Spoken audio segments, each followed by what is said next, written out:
नमस्कार, जय हिंद दोस्तों। चलिए जानते हैं आज की देश दुनिया की सिलेक्टेड काम की और महत्वपूर्ण 10 बड़ी खबरों को सिर्फ 5 मिनट में। इससे पहले वीडियो को लाइक नहीं किया है तो लाइक कर दें, चैनल को भी सब्सक्राइब कर दें। ट्रंप ने भारत को दिया तगड़ा झटका, वार्ता बीच में ही रुकी। दोस्तों, भारत और बांग्लादेश के बीच एक अहम व्यापार समझौता लंबे समय से चर्चा में है। इस समझौते का छठा दौर 25 से 29 अगस्त के बीच नई दिल्ली में होना था, लेकिन ट्रंप प्रशासन ने अचानक इसे टाल दिया है।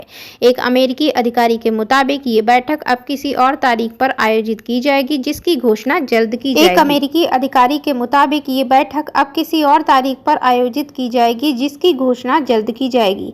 वहीं बता दें दोस्तों कि अमेरिकी राष्ट्रपति डोनाल्ड ट्रंप ने हाल ही में कहा था कि जब तक भारत टैरिफ के मुद्दे को हल नहीं करता तब तक व्यापार समझौते पर बातचीत नहीं की जाएगी।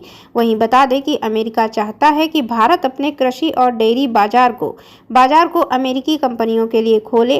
अमेरिकी डेयरी और कृषि उत्पादों की भारत में एंट्री से अमेरिका को बड़ा फायदा होगा, लेकिन इससे भारतीय किसानों की आमदनी पर असर पड़ सकता है। यही वजह है कि भारत इस मांग को लेकर सख्त रुख अपनाए हुए है।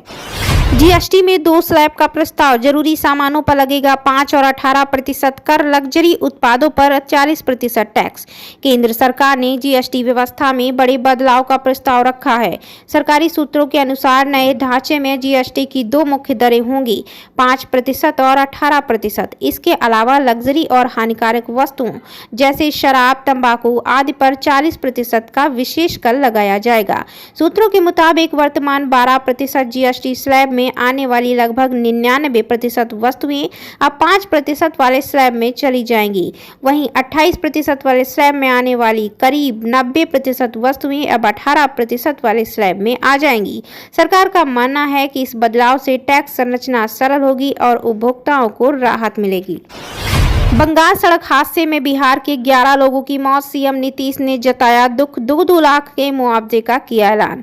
मुख्यमंत्री नीतीश कुमार ने पश्चिम बंगाल राज्य के पूर्वी वर्धमान में राष्ट्रीय राजमार्ग संख्या 19 पर यात्रियों से भरी बस और ट्रैक्टर ट्राली के बीच हुई टक्कर में 11 लोगों की मौत पर गहरी संवेदना व्यक्त की। मुख्यमंत्री ने इस घटना को काफी दुखद बताया। मुख्यमंत्री ने बिहार के मृतक के शोक संतप्त परिवार को मुख्यमंत्री राहत कोष से 2-2 लाख रुपए तथा घायलों को 50-50 हजार रुपए अनुग्रह अनुदान उपलब्ध कराने का निर्देश दिया। मातम में बदला कृष्ण जन्माष्टमी का जश्न, दही हांडी के दौरान 2 गोविंदा की मौत जबकि 95 लोग घायल।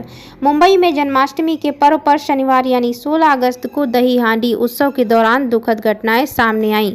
अलग अलग हादसों में 2 गोविंदा की जान चली गई और करीब 95 लोग घायल हुए। बता दें दोस्तों, पहला मामला घाटकोपर इलाके से सामने आया। यहाँ 14 साल का रोहन मोहन मालवी, जो गाँव देवी गोविंदा पथक से जुड़ा था, अचानक बेहोश हो गया। वह आदर्श नगर के एक टेम्पो में बैठा हुआ था। जानकारी के मुताबिक रोहन हाल ही में पीलिया से पीड़ित था और इसी वजह से उसने दही हांडी फोड़ने की प्रतियोगिता में हिस्सा नहीं लिया था। परिवार के लोग उसे तुरंत घाटकोपर के राजावाड़ी अस्पताल लेकर गए, लेकिन डॉक्टरों ने उसे मृत घोषित कर दिया। वहीं दोस्तों बता दें कि दूसरी घटना मानखुर्द की है। यहाँ 32 साल के जगमोहन शिवकरण चौधरी की मौत हो गई। बताया जा रहा है कि वे महाराष्ट्र नगर स्थित अपने घर की पहली मंजिल से रस्सी के सहारे दही हांडी बांध रहे थे। इसी दौरान वे नीचे गिर गए। उन्हें तुरंत शताब्दी गोंडवी अस्पताल में ले जाया गया, लेकिन वहां डॉक्टरों ने उन्हें मृत घोषित कर दिया। वहीं बता दें दोस्तों, नगर निगम के अनुसार जन्माष्टमी पर आयोजित दही हांडी उत्सव में अब तक कुल 95 लोग घायल हुए हैं। इनमें से 76 को इलाज के बाद घर भेज दिया गया, जबकि 19 लोगों का इलाज अभी भी अस्पताल में चल रहा है। इनमें से 2 की हालत गंभीर बताई जा रही है। जम्मू कश्मीर के किश्तवाड़ के बाद अब कठुआ में बादल फटा, 7 लोगों की मौत, मलबे में दबे कई घर। जम्मू कश्मीर के कठुआ जिले में भारी बारिश के बीच बादल फटने की घटना सामने आई है। घाटी क्षेत्र में बादल फटने से कई घर मलबे और बाढ़ के पानी में दब गए। जम्मू पठानकोट नेशनल हाईवे को भी नुकसान की रिपोर्ट है। राहत और बचाव कार्य के लिए रेस्क्यू टीम मौके पर मौजूद है और सर्च ऑपरेशन चलाया जा रहा है। अब तक 7 लोगों को मारे जाने की पुष्टि हुई, जिसमें 5 नाबालिग हैं। अधिकारियों ने बताया कि शनिवार और रविवार के दरमियान रात कठुआ जिले के राजबाग इलाके के जाट घाटी गांव में बादल फटा। इस घटना से गांव का बाकी इलाकों से संपर्क टूट गया और जमीन और संपत्तियों को नुकसान पहुंचा है। हालांकि शुरुआत में किसी जनहानि की रिपोर्ट नहीं है, लेकिन बाद में 7 लोगों की मौत और 6 लोगों के घायल होने की जानकारी सामने आई है। अगले 72 घंटे में दिखेगा मौसम का तांडव। इन जिलों में वज्रपात के साथ होगी भीषण बारिश, IMD का अलर्ट। उत्तर प्रदेश में पिछले कुछ दिनों से लोग तेज धूप और उमस भरी गर्मी से परेशान हैं।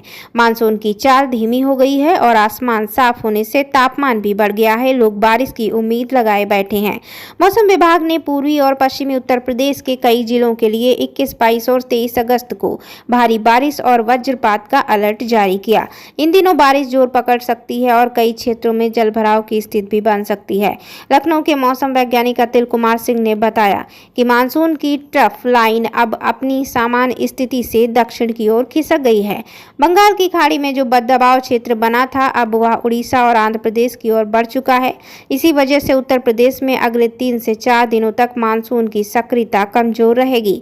बता दें कि 17, 18, 19 और 20 अगस्त को प्रदेश में कहीं कहीं हल्की बूंदाबांदी हो सकती है, लेकिन तेज बारिश की कोई संभावना नहीं है। मौसम शुष्क बना रहेगा और उमस भी बढ़ेगी। इससे गर्मी और ज्यादा परेशान कर सकती है।